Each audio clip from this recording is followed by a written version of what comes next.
बिस्मिल्लाहिर्रहमानिर्रहीम। आज हमारे पास प्रपोजिशन के अंदर कुछ ऐसे सिमिलर यूजेस के प्रपोजिशंस हैं जिनको हम सीखेंगे। यहाँ पर मैंने कुछ सेंटेंसेस लिखे हैं और इनसे मुतल्लिक जो है प्रपोजिशंस लिखे हैं।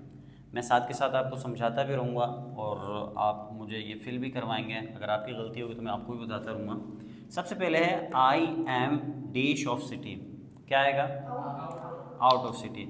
अब आउट ऑफ सिटी, एक तो ये हमेशा जब भी आप कोई भी ब्लैंक फिल करते हैं ना, उसके इस साइड और पीछे की साइड वो आपने देखना है कि जो वर्ड्स हैं वो कैसे हैं। अब आउटसाइड के साथ ऑफ रिलेट ही नहीं करता, तो वैसे कॉमन सेंस की बातें आपने लगाना ही नहीं है। यहाँ पर आउट ही आएगा। I am out of city, मैं शहर से बाहर हूँ। उसके बाद है I am dash your gate. Out your gate, outside your gate, at your gate, on your gate. At your gate. अब एट योर गेट क्यों आ रहा है, कोई बताएगा मुझे? यहाँ पर आउटसाइड क्यों नहीं आया, यहाँ पर आउट क्यों नहीं आया, यहाँ पर ऑन क्यों नहीं आया? देखें, सबसे पहले I am out your gate, gate से बाहर। I am out your gate, gate से बाहर होना। आउट ऑफ होता फिर भी हाउस होता, बाहर गेट से नहीं होता, बाहर घर से होता है। ठीक है, जैसे उर्दू में वैसे इंग्लिश में। अच्छा, आउटसाइड योर गेट, अब ये भी ज़्यादा कॉमन नहीं बन रहा कि गेट से बाहर के जानिब नहीं होता, घर से बाहर के जानिब होता है। एट योर गेट, अब उर्दू के अंदर दोनों का मतलब है पर। ठीक है, मैं लिखता हूँ आई राइट ऑन बोर्ड, मैं बोर्ड पर लिखता हूँ। ठीक है, अब यहाँ पर मैं आपके दरवाजे पर हूँ, यहाँ पर हमने ऑन क्यों नहीं लगाया? जब आप ऑन लगाते हैं तो ऑन किस चीज़ को ज़ाहिर करता है? ऑन ज़ाहिर करता है सरफेस को। तो गेट की सरफेस से मुराद यहाँ पर है कि आप गेट के ऊपर चढ़े हुए हैं, तो ऐसे तो नहीं होगा कि I am on your gate, ये तो है ही नहीं, सेंस ही नहीं बन रहा। I am at your gate, at यहाँ पर किस चीज़ को शो करता है? स्पॉट को। किसको शो करता है? स्पॉट को। तो यहाँ पर योर गेट ये एक किस्म का स्पॉट है, मतलब कोई मखसूस टुकड़ा है। अच्छा, उसके बाद आई एम डैश योर हाउस, यहाँ पर क्या आएगा? I am out your house, outside your house, outside. अब आउटसाइड क्यों आया? यहाँ पर ये क्या चीज़ शो कर रहा है, कोई बताएगा? मैंने ऑप्शन दो दिए, अगर यहाँ पर ऐड होता तो ऐड भी आ सकता था। I am outside your house, इसका मतलब ये है कि डायरेक्शन बताई जा रही है घर के बाहर की जानिब, बाहर की तरफ। ठीक है, उसके बाद है आई एम गोइंग डैश। आपके सामने ये जो मैंने बनाया है, इसमें ये पूछा जा रहा है कि ये आपने पढ़ा है आउट को प्रपोजिशन के फोल्डर में। यहाँ तक अगर हम बात करें तो ये सब प्रपोजिशन है। यहाँ पर सवाल पूछा जा रहा है कि ये प्रपोजिशन है या फिर एडवर्ब है। एडवर्ब है। एडवर्ब क्यों है यहाँ पर? ये एडवर्ब क्यों है भाई? प्रपोजिशन नहीं है, एडवर्ब है। क्योंकि यहाँ पर ये प्रपोजिशन नहीं है, ये किसी के साथ रिलेशनशिप नहीं बता रहा। सिंपलेस्ट जो डेफिनेशन है प्रपोजिशन की, वो हर किसी के जहन में हर वक्त होनी चाहिए कि प्रपोजिशन दो चीज़ों के दरमियान के रिलेशनशिप को बताता है, यहाँ पर है ही नहीं। देखें, अगर मैंने लिख दिया कि आई एम गोइंग, इधर कोई भी ऐसा मैं प्रपोजिशन डाल देता हूँ सपोज करें, और उसके बाद कोई जगह नहीं लगाता हूँ, कुछ भी लगाता हूँ, आई एम गोइंग समवेयर। अब ये क्या है? ये सिर्फ और सिर्फ एडवर्ब है, ये एडवर्ब है। ठीक है, जिसके ऊपर ख़त्म हो जाए वो एडवर्ब होता है। चलें, ये थोड़ा सा इससे कम भी रिलेट कर सकता है। बाय द वे, आखिर में आ रहा होता है किसी भी टाइप का वर्ड, वो आम तौर पे एडवर्ब होता है। अब हम आते हैं, यहाँ पर हमारे पास है फ्रॉम, बाय, थ्रो। ठीक है, ये जो फ्रॉम, बाय, थ्रो, ये मैंने अलग से ये लिखे, ये एक अलग फोल्डर होगा, ये एक अलग फोल्डर है। इनका मतलब हम यहाँ पर उर्दू में लिखते हैं से। ठीक है, फ्रॉम मतलब से, बाय मतलब से, थ्रो मतलब से। ठीक है, लेकिन यहाँ पर ये हम किसके लिए पढ़ रहे हैं आज? रूट्स के लिए, रास्ते, प्लेसेस के लिए, जगहों के लिए। आई एम कमिंग डैश जुडो, क्या आएगा? आई एम कमिंग बाय जुडो या थ्रो जुडो या from judo? From judo. From क्यों आया? क्योंकि ये एक जगह है और वहाँ से आने का काम हो रहा है। ठीक है, लेकिन यहाँ पर है कि I am going there dash this tunnel, मैं इस टनल से वहाँ जा रहा हूँ। क्या आएगा? थ्रो। अब थ्रो क्यों आया है? आप हमेशा ये याद रखें कि टनल का लफ्ज़ जब भी आएगा और वहाँ से गुजरने की बात होगी तो आप हमेशा क्या यूज़ करेंगे? थ्रो। अब कोई मुझे बताएगा, एक है टनल और एक है केव। केव का क्या मतलब होता है? गार। और टनल का क्या मतलब होता है? सुरंग। तो गार में और सुरंग में क्या फ़र्क है? What is the difference between a cave and a tunnel? जो गार होती है वो उसका एक एंट्रेंस होता है, एग्जिट नहीं होता, बंदा जा सकता है, निकलने का नहीं होता।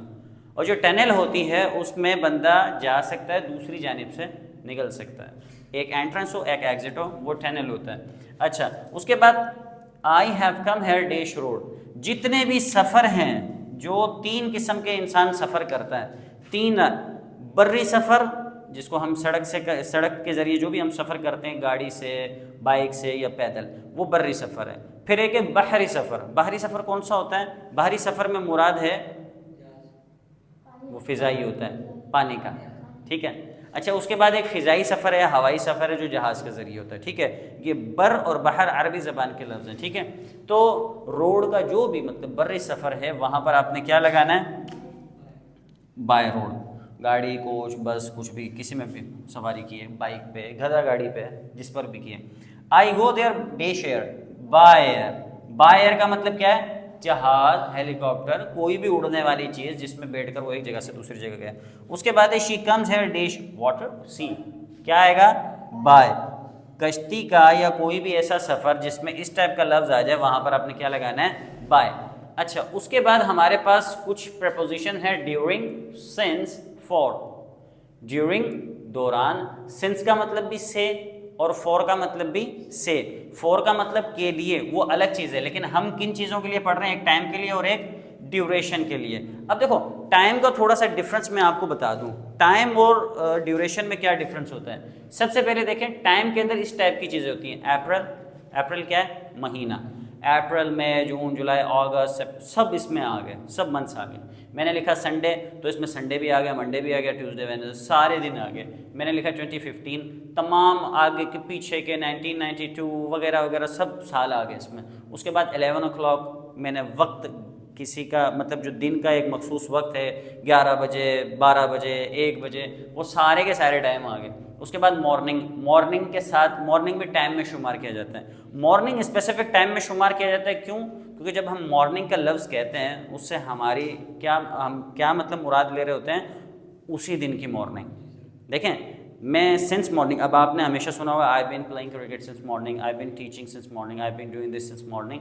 अब ये सिंस मॉर्निंग क्यों आ रहा है? मॉर्निंग में तो कोई स्पेसिफिक टाइम नहीं है। मॉर्निंग इस वजह से स्पेसिफिक क्योंकि मॉर्निंग का लफ्ज़ हम जब भी इस्तेमाल करते हैं वो उसी दिन की मॉर्निंग होती है। मैं कभी भी 2 दिन पहले सुबह कोई काम कर रहा था, तो मैं आज उस सुबह को बताने के लिए यूँ नहीं कहूँगा कि मैं 2 दिन से गाड़ी चला रहा हूँ, मैं 2 दिन से पढ़ा रहा हूँ। वो तो 2 दिन गुजर गए ना, तो मुझे ये कहना होगा कि 2 दिन से, वो एक अलग चीज़ होगी, ठीक है।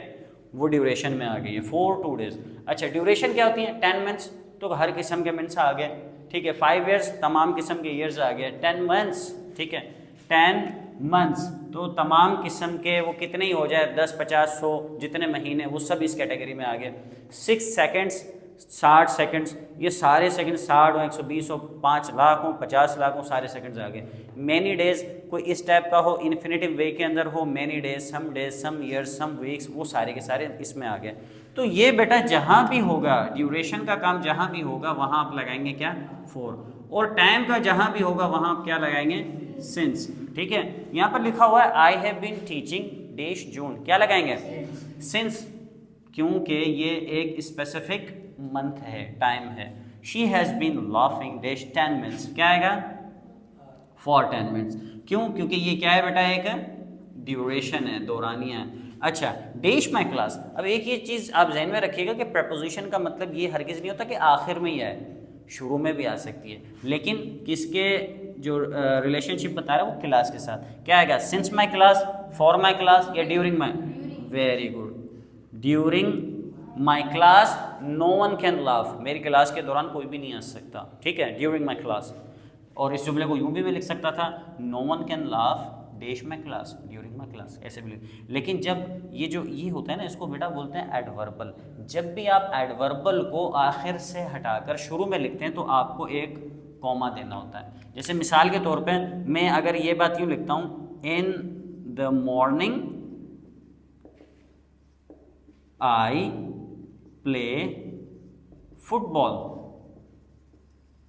मतलब मैं सुबह फुटबॉल खेलता हूँ। या सुबह मैं फुटबॉल खेलता हूँ। अब ये बात हम आम तौर पे आखिर में लिखते हैं, तो ये यूँ लिखी जाती I play football in the morning. लेकिन अगर उस आखिर वाली बात को मैंने शुरू में लिख दिया है तो एक इस एडवर्बल के बाद मैंने क्या लगाना है, कॉमा लगाना है। तो ये आज का हमारा टॉपिक था। उम्मीद करता हूँ कि आपको ये प्रपोजिशंस समझ में आ गए होंगे। अगर इनके अंदर से आपको कोई भी क्वेश्चन है तो आप मुझसे पूछ सकते हैं। है कोई क्वेश्चन?